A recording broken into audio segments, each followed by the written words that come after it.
So in practice, of course, we all get approached with such questions like, hey, Dr. Michael, what do you think about inversion tables? Hey, what do you think? I was thinking about starting to do some Pilates. What do you think about yoga? You know, where I live, you know, because we're near Boulder, they're like, what about ice caves and salt caves and infrared spa treatments and all these, like, you know, really progressive things?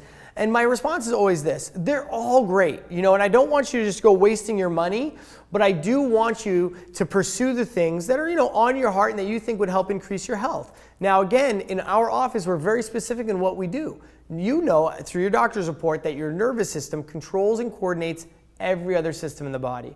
So we have to have a clear and functioning nervous system to its fullest potential so that all the other things that you want to do, the yoga, the Pilates, the massage therapy, all those great things actually work and you actually get results. Because otherwise, if they mess around with the muscles or they're over here stretching you out or doing these, or you're getting stronger, you're trying to work out, all these sort of things, diet, anything, you fill in the blank. None of those things are going to work to their fullest potential if your nervous system is interfered with. Our focus and our objective is to make sure that your nervous system is clearly functioning on a regular basis through Principal Chiropractic care.